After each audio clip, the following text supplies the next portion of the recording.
Good morning. Well, look, what a beautiful day in the Netherlands. Sun is shining, sky is blue. Loving this. Just trust you can see okay.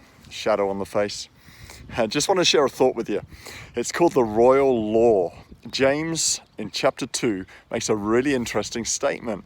He actually says we're to love our neighbor as ourself, and he calls it the royal law.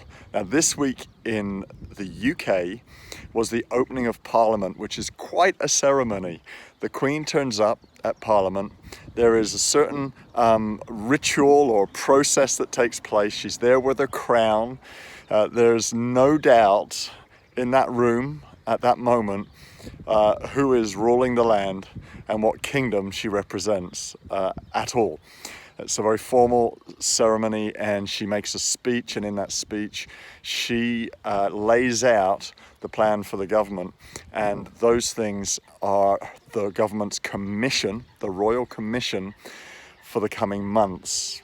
A royal decree has been declared, and the subjects of the kingdom will ensure that kingdom edict will take place, the royal law. It is something that shouldn't be disputed. And so James is pitching for the same thing that Jesus said, and that is there is only two commands, two principles, laws even, that we should live a life by, and that is to love God with all our hearts and all our minds, and to love our neighbor as ourselves. It's what I call the all as principle. Love God with all, and I love others as ourselves. Get it the wrong way around. It's not all as, it's the as all. You don't want to be one of those. So look, just thinking about it. Let's love our neighbor as ourselves. I put it like this: go pastor your street. When you think about being the pastor of your street, suddenly it switches everything about the neighborhood in which you live. Now this is my neighborhood. Now these people are my people. Their well-being and their care is my responsibility. So now it switches the tone I use as I say good morning to someone, as I look out for someone, as I notice they haven't been okay the last few days. Maybe I'll ask a little deeper about how they are. Maybe I'll invite them over. Whatever it takes to love our neighborhood. Jesus says, go and love them as yourself. So that's a great indication of what we should do. We should do it as we would like it done to us. How nice would it be that a neighbor would invite us round for dinner? How nice would it be that a neighbor would be looking out for us? How nice would it be that we had someone in our world that was behaving toward us just as and when we needed it?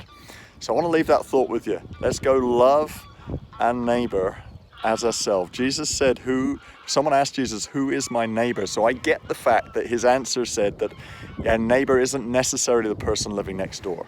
They are the most accessible person though. He said our neighbor is the one in need.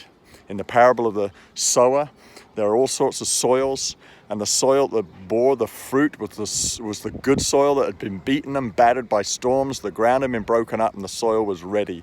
The truth is this: most people come to Christ at a point of need, in a storm. And so we shouldn't just love our physical neighbor. We shouldn't just love on those who are like us or those we find easy to hang with. Let's look out with an eye of the Spirit of God for those who need right now your encouragement, your grace, your love. They may not be the people you naturally connect with, but they may be the people that need you today. Come on, let's go live out the royal law.